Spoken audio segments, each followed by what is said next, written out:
I will take that performance and result every day of the week. Welcome, guys. Thank you so much for joining. My name is Kim from Red Devil Weekly. United have won 4-1 at home against Istanbul Başakşehir, and I think probably the biggest positive really is the fact that I don't have to pronounce that name anymore. We're not going to be playing them again, hopefully, unless somehow we play them in the next few years. Maybe we will, but not this year anyway. I can put that to bed for this year. The dodgy pronunciations, I'm just going to call them Istanbul from now on. But 3 points, and a very, very valuable 3 points, as well as a decent scoreline, a 4-1 win. And in the end, we made it a little bit hard for ourselves. We kind of crawled over the line. But in that first half, I haven't seen too many performances like that in that first half this season, and some really, really encouraging signs when we do play that formation, what we can do going forward. We should have had more. We could have been 4 or 5 up at half time. We did leave a bit of space open. They were creating some chances, to be fair to them, and they're a decent side. And I think a lot of people before the games against Istanbul both times were underestimating them a little bit, saying they're a really poor side and we should easily be able to sweep them under the carpet. But actually, they've proven that in both those games they have been very, very good. They're very, very effective. Vishka and Demba Ba as well. They have been probably their best 2 players in these 2 games.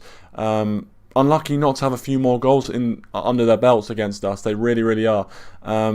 So yeah, for me, very, very good win, puts us top of the group, clear water between us and Leipzig in second place as well. And it means we only need a point now from our last 2 games to get qualification to the Champions League knockout stages. And I think that is a really, really important result for that fact alone. Because if we had not got the 3 points in this game and we left 4 points to get from those last 2 games, it would be squeaky bum time. It really, really would. But thanks everyone who has joined, by the way. Appreciate it. Rich, thanks for joining. Bruno, thanks for joining. Adam Talk Sports as well. And Asim, thanks for joining as well. Really appreciate it. As you guys have touched on in the comments, I can see there. Bruno Fernandes, what a performance from him.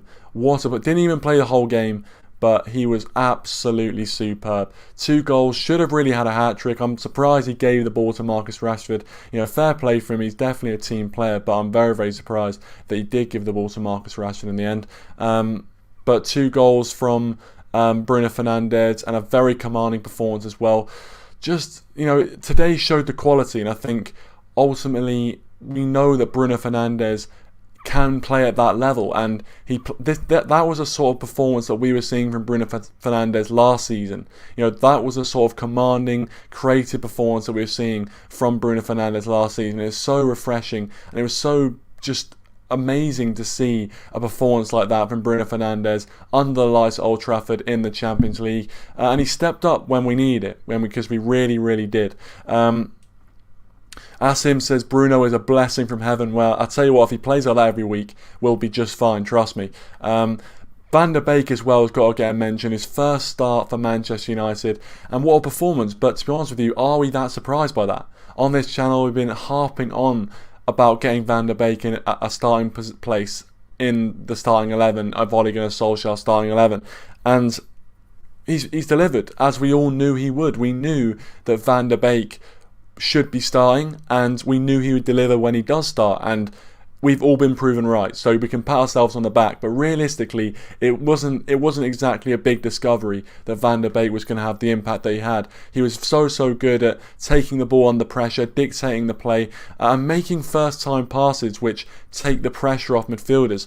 There's some midfielders, Paul Scholes was the best at it, who was so spatially aware. He knew where his opposite numbers were, he knew where his own teammates were, and he was able just to pop off a pass when he was being pressured, just pop it off and just kind of take the pressure off for a little bit. And that's what Van der Beek did today. He knew where his other midfield players were and was able to invite the pressure, and just before they're about to take the ball off him, play the ball away and take a man out of the game. And that is such an underrated skill in the game. But Van der Beek today was absolutely class at that. So I think Bruno Fernandes and Van der Beek were the 2 man of the matches for me. Brio Rashford says Rashford crime and will regret of changing name. Oh yeah, of course, Rashford scoring the penalty.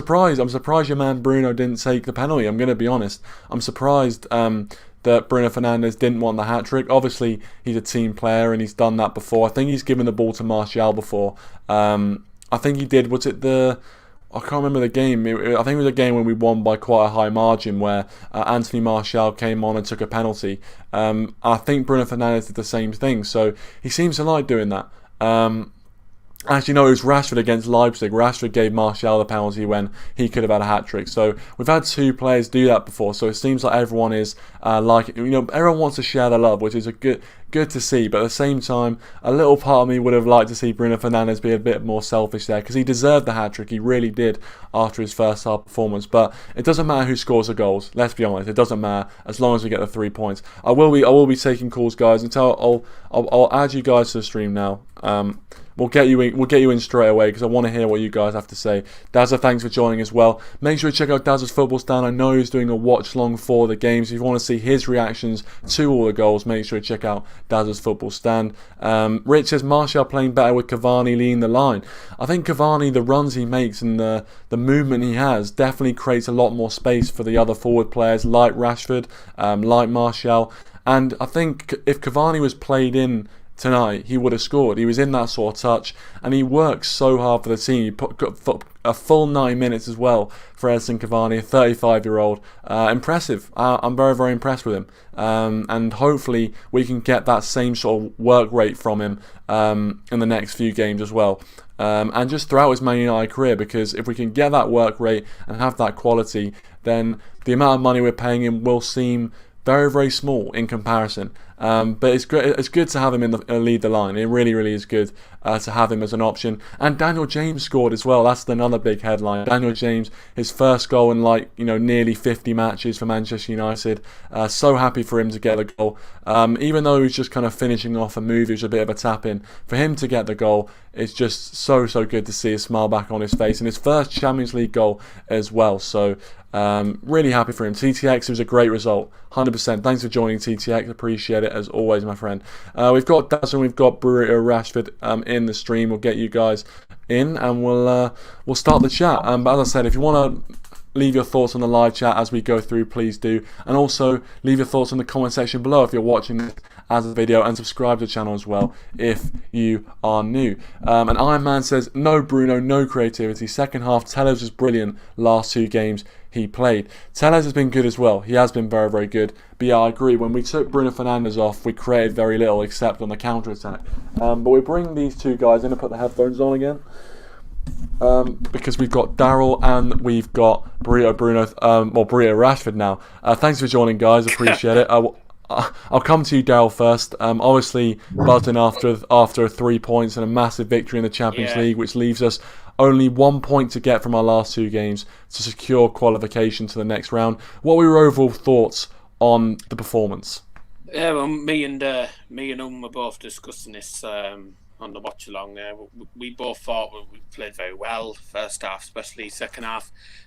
Second half, I wanted us to go on and do more, but I had a feeling that we would sit back and just sort of invite the pressure and just relax and just sit on the result.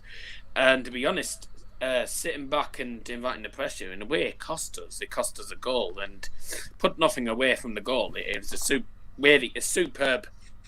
It was a superb free kick. I did me match ratings on the United Stand website, and after people downgraded De Gea mainly because of the goal. There was nothing he could do about it. It had gone over the line. It was a superb save in the first bloody place. So I don't know what trolls are bloody voting on there. Because some bugger put 5.9 for Mason Greenwood and I'd put 7 because I thought he was brilliant when he came on. So, I thought the substitutions were great. Inspired substitutions, apart from Transabi. I mean, he got the yellow card, which was stupid. But, I thought, overall, we deserved a win. Bruno, for me, man the match, definitely. I don't think anyone could really argue about that. I didn't see too much in Donny van de Beek, I'm not going to lie. I think we can get a lot more from Donny van de Beek. Tellez was decent. Cavani, rather useless, to be honest. He might as well have not been on the pitch because he wasn't involved in much. I'll tell you what, by the way, who put the cross in for Bruno's second goal? Because I wasn't sure whether it was Rashford or Tellez. I think it was Tellez. Tellez whipped it in from the left-hand side, and then the keeper spilled it. I thought it was Rashford. I want to shout out a player who I assume Tom will still say that he's never heard of, Edin Visca. Yeah, he was very good, very good. Istanbul's best player, their best player. And I even gave him the Istanbul man of the match. Because really it was between him and the guy who scored the goal, Dennis Tuuk. I thought they were both brilliant. They were causing problems for our defence, and I thought Maguire for once. I didn't think Maguire was actually too bad for once. I thought he actually played better than Lindelof, even though everyone on the United stand said Lindelof played better than Maguire. But I don't know. It looks like it looks like Lindelof as well picked up a little bit of a knock, so it looks like maybe we're going to see a different defensive partnership.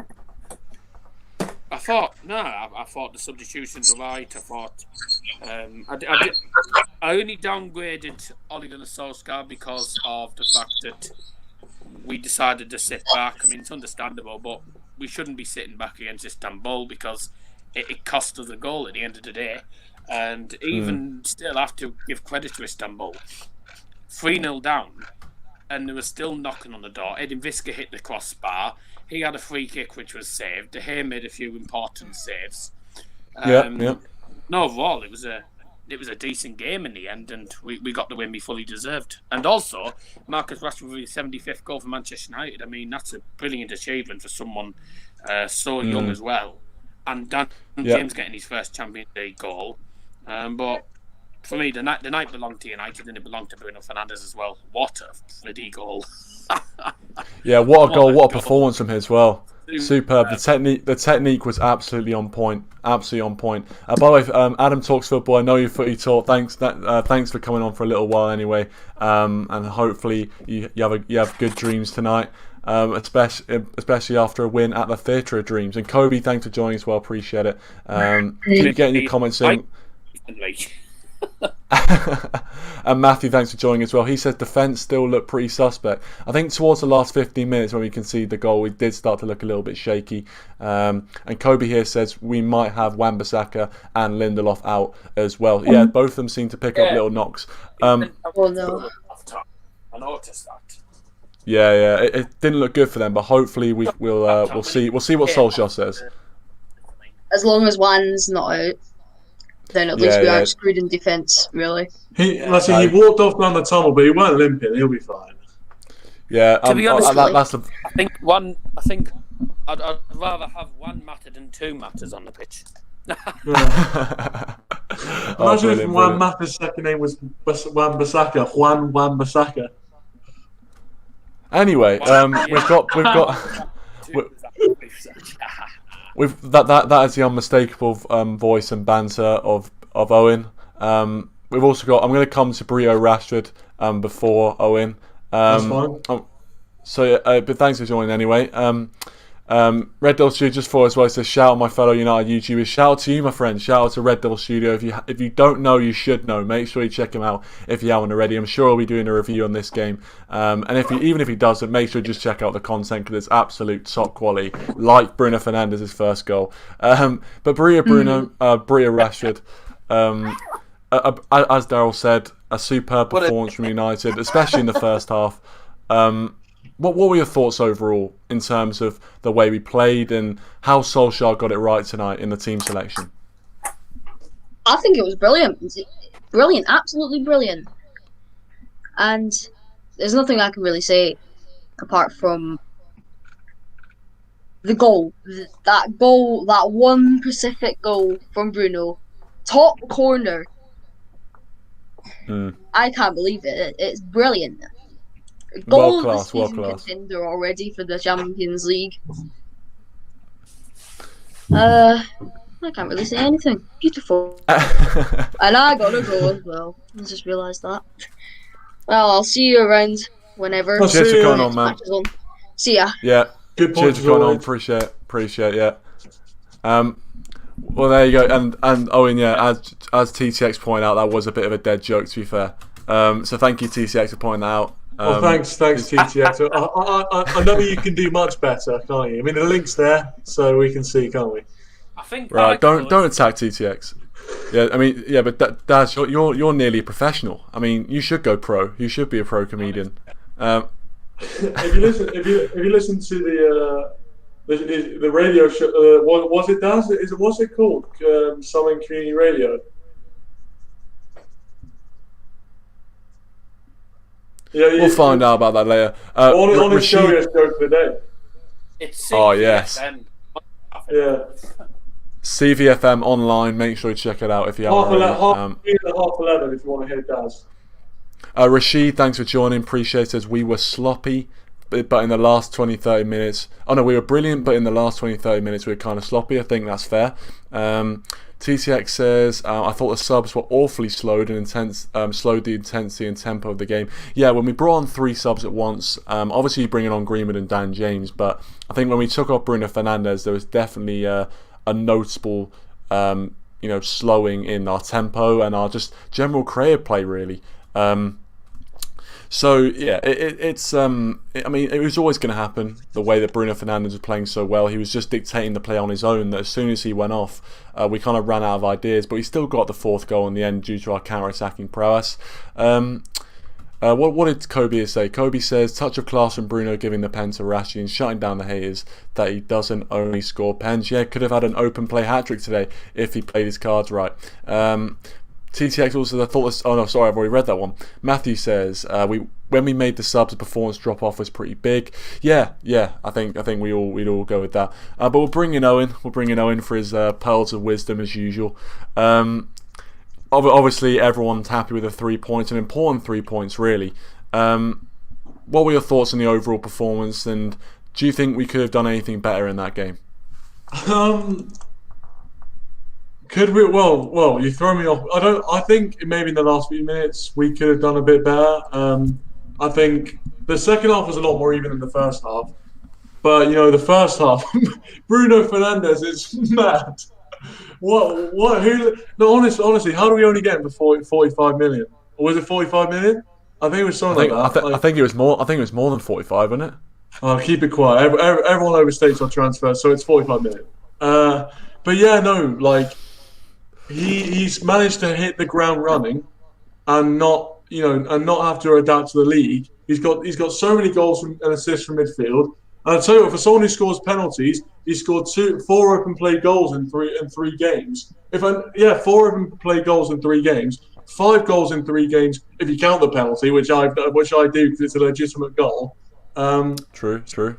But yeah, tonight I think Bruno Fernandes, got to give him a clap. I am standing up right now when I'm clapping, and the reason why I'm standing is not because of what he did on the pitch. It's almost when he came off.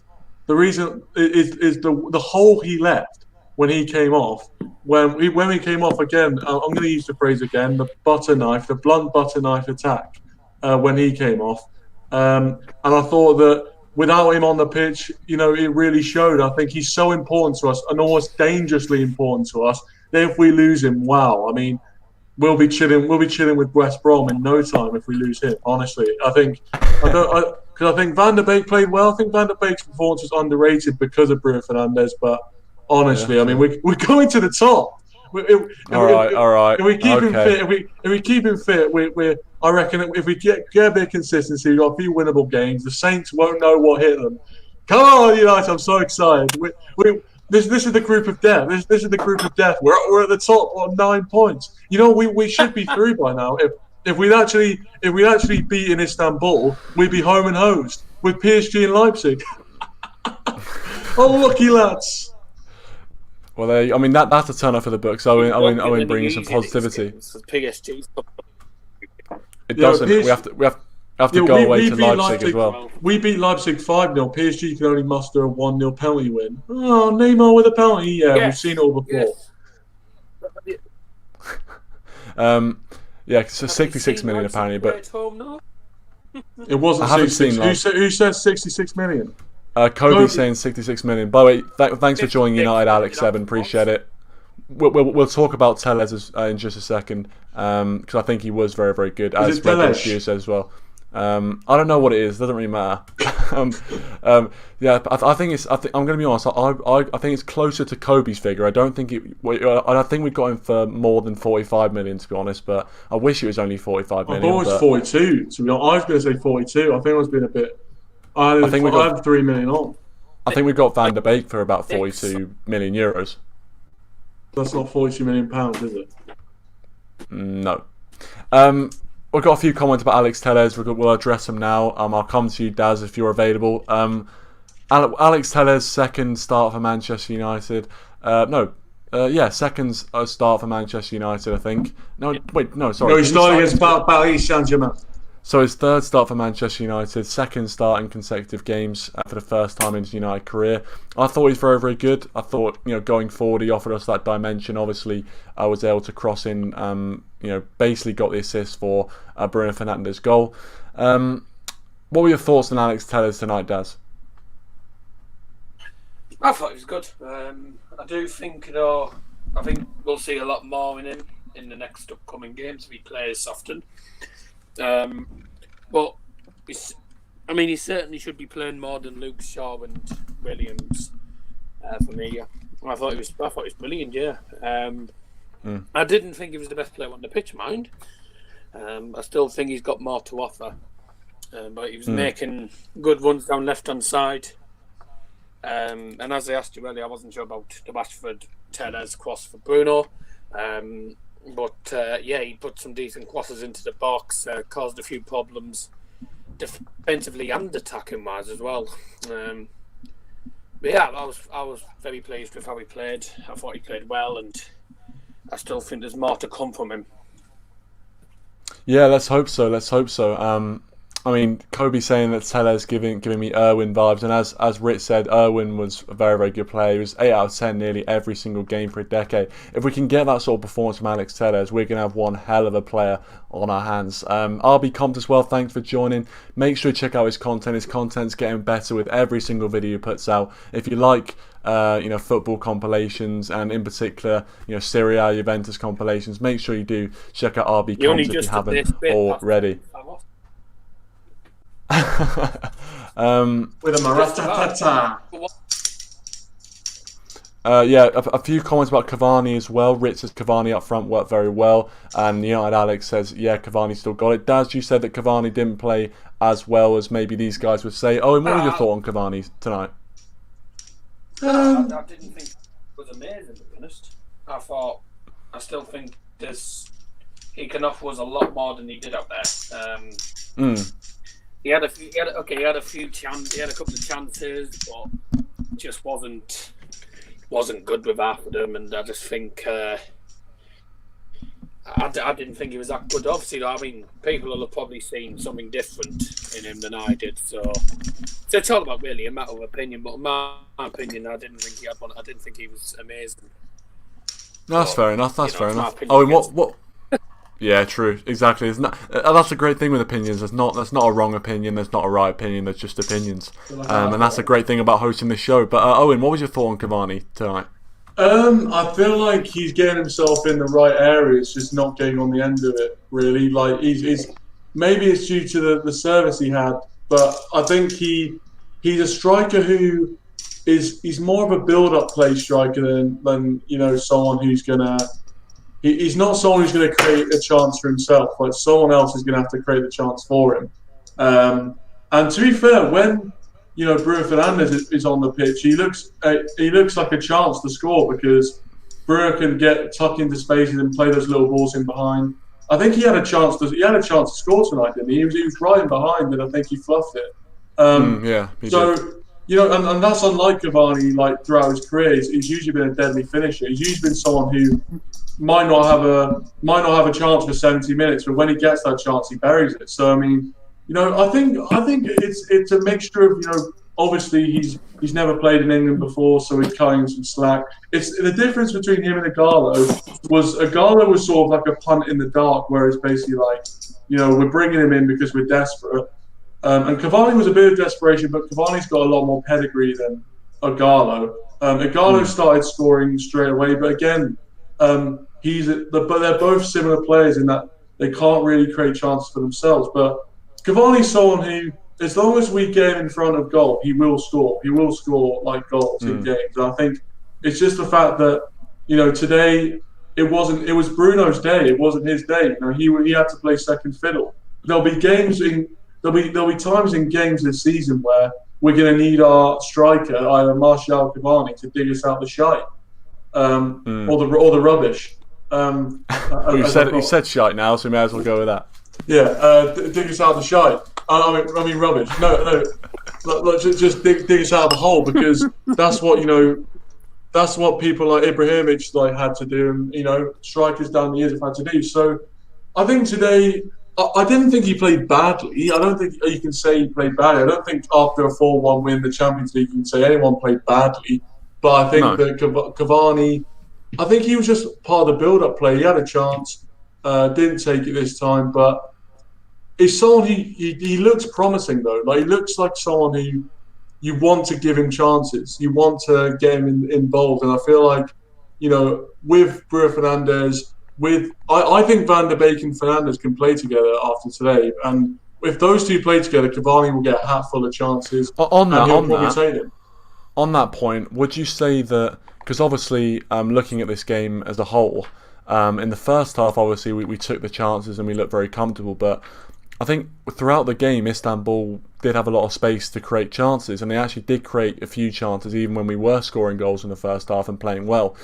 So it seems like the way we play, the way we played tonight at least, would probably work against teams that don't have that much quality up front. But do you think that this formation, this tactic would work against, the bigger sides in England or in the Champions League? Like, for example, I heard on commentary tonight they were making the point that if we played like this against PSG, it would probably be like 9-9 the final score, because both teams would be giving up a lot of space in behind. And obviously tonight it worked out because Istanbul missed a lot of their chances. But do you think this formation and this tactic would really work against all teams, or for example, the top 6 sides?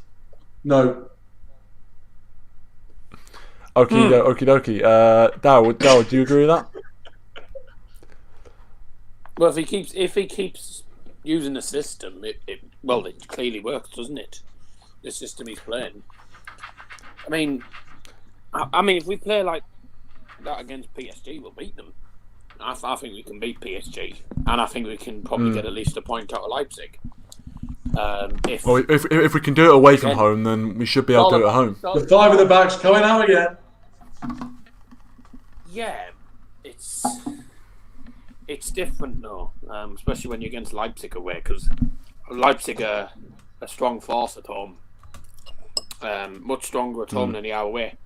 But exactly what Richard just put.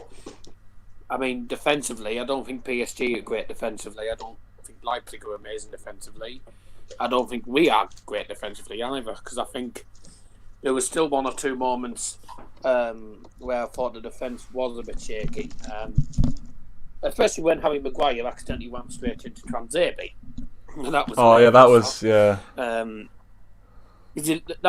happened, and then Baba was literally through. Luckily, he couldn't finish his dinner. So that's the thing. It just showed those sort of moments. Istanbul, they came for Istanbul. Those sort of moments, really. And that's why this result, it could have been a little bit different to what it is. Yeah, obviously we got 3 points. That's all that matters. But Istanbul, they didn't half had chances tonight. They did have a lot of chances, and maybe a better team, a better opposition would have stuck them away. But it doesn't really. Obviously, that's all in hindsight. We got the 3 points. We have to beat what's in front of us. So Rich says no way we play like this against PSG. United Alex also seems to agree as well. And Rich agrees with Owen. That might be the first time that's happened. So congratulations. No, I'm joking. Welcome to the club, Rich. Welcome to the club. It's a small club, but it's a club nonetheless. It's some sort of club. Dan James let Raphael for dead. He did, and I'm so happy that he got his goal, as I said at the start of the stream. Dan James getting on the score sheet. What? No, I know. Yeah, he's my boy. Dan James hasn't scored in nearly 50 games. He scored his first Champions League goal. How many Welshmen can you say have done that in their career? Ryan Giggs, Gareth Bale, Craig Ramsey, Aaron Ramsey. We'll keep listening.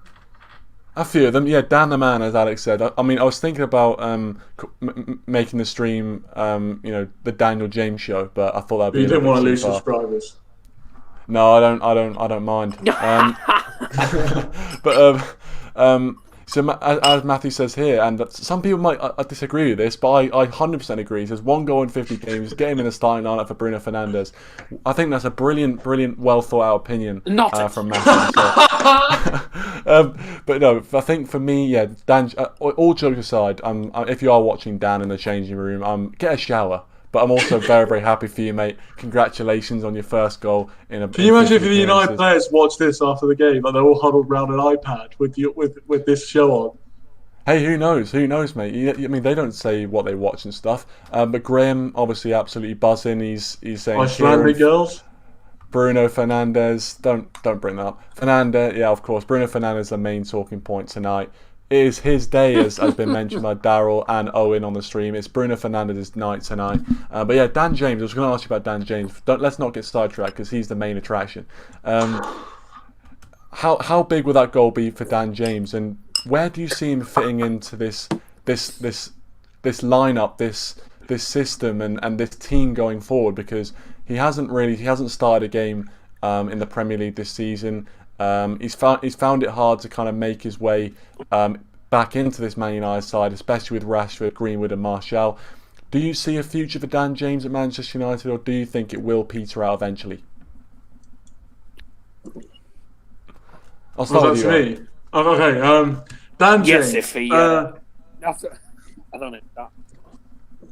Oh no, Darryl, take the floor. Take the floor. I don't even know what I'm going to say to you about this Dan James question.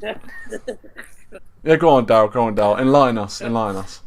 Dan James would be much better if he actually had football intelligence.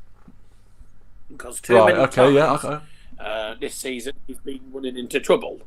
He got a goal, fair enough. But I thought today, we saw better Dan James today. Still needs to work on a couple of things. I think he was creating chances, trying to create chances for Greenwood, which was good to see. But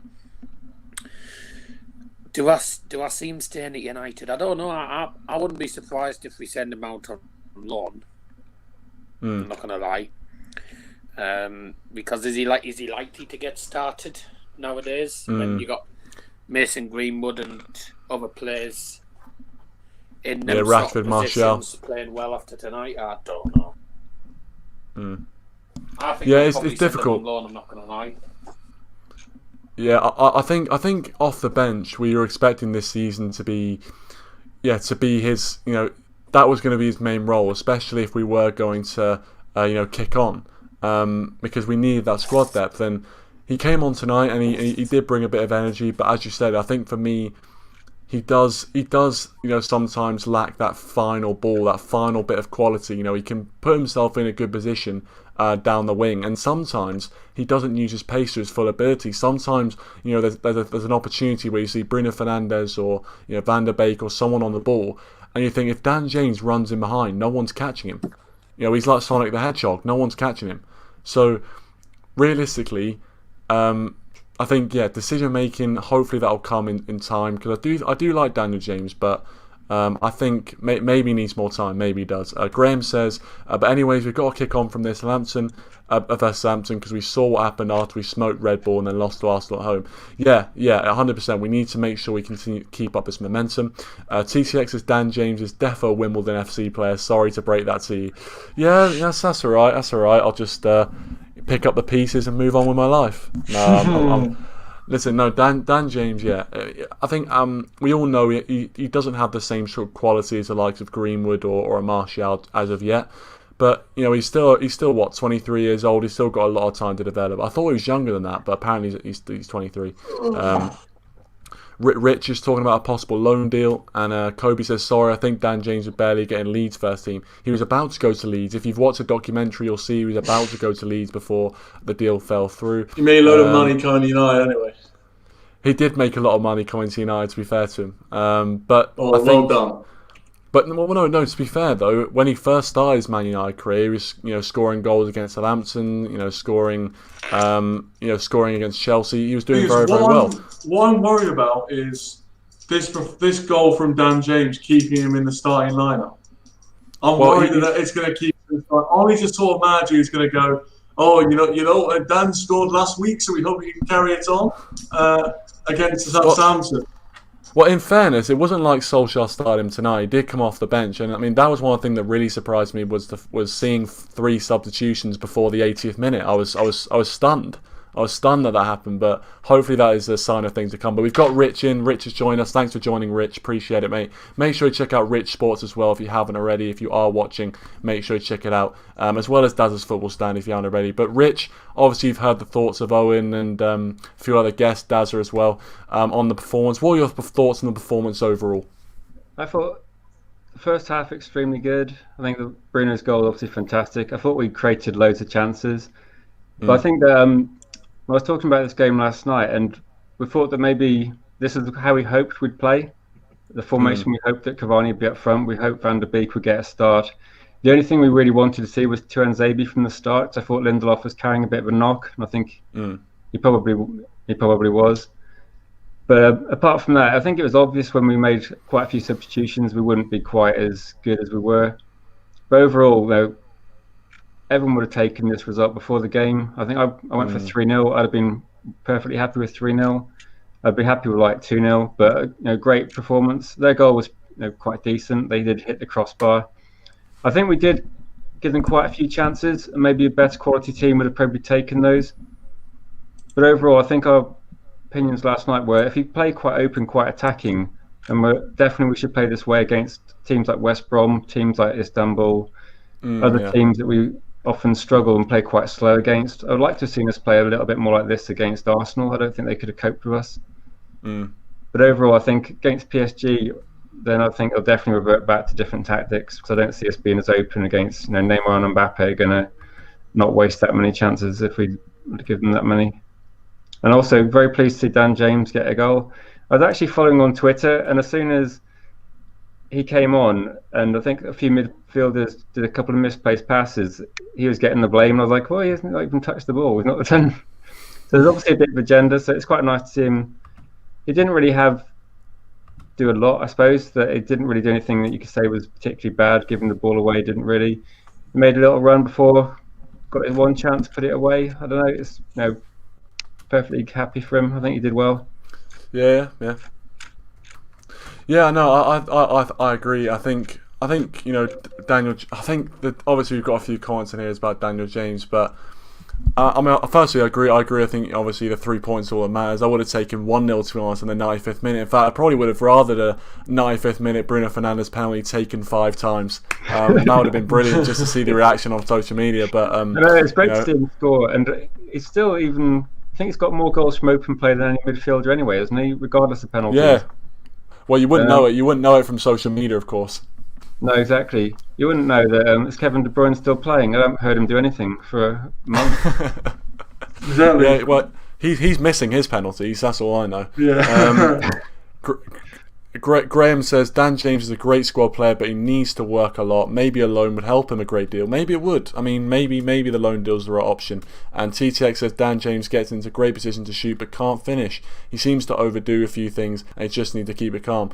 I think in some games I have seen that he has, maybe tried a bit too hard. I mean, obviously that kind of sounds a bit ridiculous, but obviously he's almost, he almost just tries too hard, I guess. And I mean, I think there was a passage of play towards the end of the game which really showed what Dan James has the potential to do. Where against tired legs, he was running down the left-hand side. The clock was ticking down. We were kind of slowing down the game a little bit, and he got the ball through and just took it past their fullback and drove into the box. And as someone who hasn't really played defence before but knows people that have, the hardest thing to defend against is someone who's very, very quick and is driving into the box, because once they get into the box you feel like you can't dangle a leg out or anything because it'll be a penalty if you touch them. So he's got a low centre of gravity, so he can really cause a lot of problems for defenders that way. We'll bring in Graham as well. I haven't had Graham on for ages, but Graham, thank you so much for coming on, mate. Appreciate it. What were your overall thoughts of the performance, man? Yes, Aaron. So though we started the match really well. Like in the first 30 minutes we played like really good football, like one-touch football and stuff. But I felt that after the after like the first half, we dropped off when he made the changes of, and he brought on Dan James and the other guys. So I think that this performance was a really good performance, a really confidence boosting performance. But we all gotta like calm down right now and like see what happens for the Southampton game, because we all got carried away for the previous one when we beat Leipzig 5-0, and then we lost to Arsenal. So we need to take a step back, like just hold on and let's see what he does versus Southampton. I hope he continues the same team, but I do think that it's a bit too attacking for Southampton if he plays the same lineup, because there's not enough cover in the midfield. But yeah, if he goes with we need to go with better cover for Southampton, and yeah, let's see what happens. Hopefully we get a win there and kick on from that. Well, yeah, 100%. I think we do need to build some momentum from this, unlike how we did against Leipzig, where after that performance. Yeah, go on, Daz. Go on.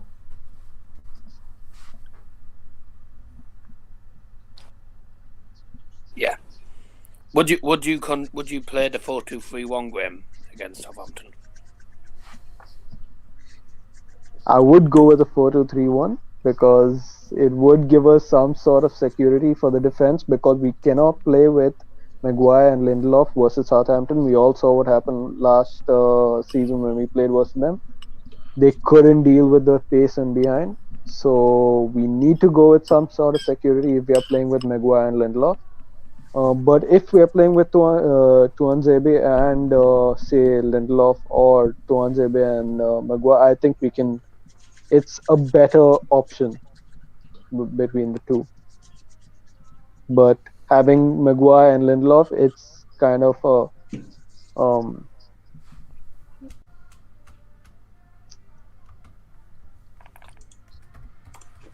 a drawback that we have. I see what you mean. I think as Rich alluded to earlier in the comments, and also what he said, I think it's difficult to see us playing that way against the bigger sides. But I think that if we play the way we did tonight against teams that might defend a bit more and rely more on their defensive ability rather than what they've got going forward, I think we'll definitely get a lot more positive results and more positive performances. I mean, we won the game against West Brom. I remember talking to different people, and the kind of general consensus was that it didn't even feel like a win, which was a weird feeling, but it almost didn't even feel like a win because the performance was so flat, and we kind of got very, very fortunate in the end to get the 3 points. So if we play the way like we did today and we're ruthless with our chances, then we should have a lot more luck and a lot more consistency against those small sides, and we'll be able to push, as you said, Graham, and hopefully get some more consistency in the league. But I just need to say, guys, I've just received basically for my course at uni. I'm working with this guy. We do like match reports, and I have to like sub-edit his stuff. And he just sent me over some stuff which I need to do urgently. So I'll probably have to wrap this up quite soon anyway. So I apologise to Rich and Graham. I'm sorry I couldn't get you on longer, guys. I really do apologise. I didn't know that was going to come up in the comments actually. Oh, that's cool. That's cool. Beforehand. And TTX as well. Sorry for not getting you on. I'm definitely going to get you on because I'm not sure if I've had you on before, TTX. Let me know if I'm wrong, but I don't think I've had you on before, so I'll definitely get you on next time, TTX. Don't worry about that. But I guess the final question I'll ask all of you before we wrap it up is, how strongly do you believe or not believe? How strongly do you believe or not believe that we will make it through to the Champions League knockout rounds now? We'll start with you, Owen. I think all going well, we should make it through because we only really need a point. But with Man United, we all know that that's not straightforward, because we never like to make anything straightforward. We couldn't have just beaten Istanbul of 2 weeks ago and then we'd be home and dry. We have to do it the hard way. So you know what, we're going to have to, maybe go through a few squeaky bum time moments against PSG and Leipzig, but I think we'll make it through. Yeah, I think PSG, if you can nullify Mbappe and Neymar, I mean, I think they're hopeless. And Leipzig, going away to Leipzig, I think will be a bigger test than PSG. But yeah, I think we'll make it through. I think we'll make it through. But it won't be. I don't think it'll be really smooth sailing, but we'll make it through. I reckon in the end we'll make it through. I hope you're right. I hope you're right for once. But actually, no. I'll revise that. I think we'll top the group. Suddenly, the confidence is coming, the flowing. I mean, fair. I mean, I hope you're right. As I said, I mean, I think it's just because I'm about to open this cider in celebration. So yeah, top the group. Top the group. Well, you enjoy that. You enjoy that. I think a win against PSG is enough, isn't it, to top the group because of the goal? Yeah, it should be. I think a point as well. I think we only need a point to qualify. So we should do it in my opinion anyway. I think we should get at least a point from those two games. Rich, are you confident?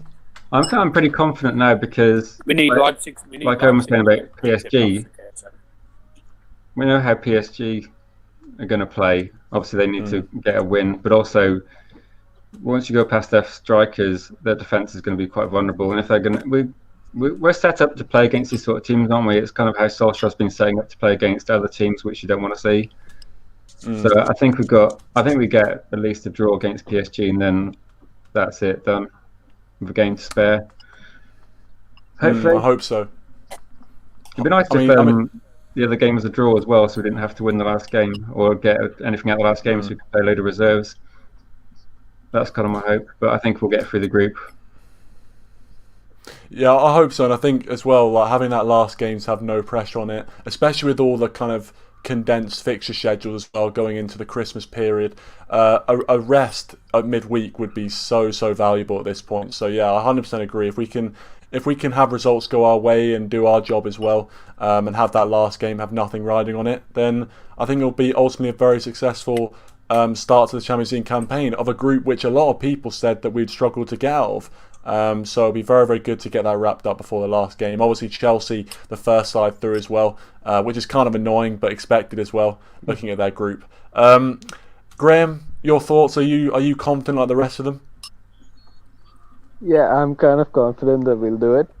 We have to finish on top of the league because of the draw that the top teams get an easier draw. So we need to do it, and we need to finish top of the league. And plus, I think PSG has got Kimpembe out and Idrissa Gueye. So it should be a straightforward match for us when we play them at home, basically. So yeah, we need to get at least a draw or 3 points, and I think that should be straightforward. Yeah, I hope so. I hope we do top the group. I mean, Solskjaer said in his post-match interview, says that we want to be top of the group. So obviously they're aiming for top of the group. They're not going to let up towards the end. But hopefully we can, I think, with a win against I think we play Leipzig in the 5th game. A win against Leipzig, I think, means we're pretty much safe at the top of the group. But that is definitely easier said than done. Daryl, you've got the final word, my friend. Are you going to make it a full house? Are you confident that we'll go through now? Or do you think there's still a little bit of work to do?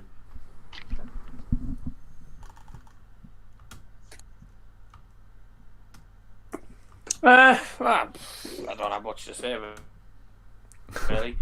After get through, PSG next, obviously, is going to be a really tough game, especially considering the home record. But if we play that we did tonight, then we could get a point at least. The problem with getting only a draw against PSG is we're relying on Leipzig getting beat in order for us to qualify for the next round in that game. But I can't see them losing to Istanbul. So I think if we're going to win, it's going to be down to the final game, and it'll be probably one of them where winner takes it all, or we could be in for. It'll be a squeaky bum time finish. I think we'll be in for. I think we'll be in for long 2 games because they're both quality sides, and Leipzig are very good at home. So, yeah, if we're going to get through, it'll be against Leipzig, and it'll be a smashing grab probably. It's going to be tense, but I think we can get through. Yeah, hopefully we can do it before the last game, so it's not too tense for us fans, because we've been through a lot of tense moments under Ole Gunnar Solskjaer. I'm not sure how many more we can take. But guys, thank you so much for coming on. Really appreciate it. Thank you to Daryl, thank you to Owen, Rich, and Graham for coming on. Make sure to check out Rich Sports and Daz's Football Stand. But it's just good to be talking positively about United. The last few games, at least, we've been talking about wins. Hopefully, we continue that vein, as Graham said, into the Southampton game. Hopefully we can be talking about 3 points, because listen, I don't want to get carried away or anything. I'm not getting carried away, but even though we've started very poorly in the league, we're only actually 7 points off the top of the table with a game in hand. So that's the spirit. You never know. a title charge may be coming yet. Oh, well, at least you can hope. But anyway, thanks for coming on, guys. Really appreciate it. Thanks to everyone who's been watching. Leave a like as always. Subscribe to the channel if you are new around here, and I'll see you guys next time. Cheers, mate. Cheers, Kieran. Cheers. No worries, guys. Thanks for coming on.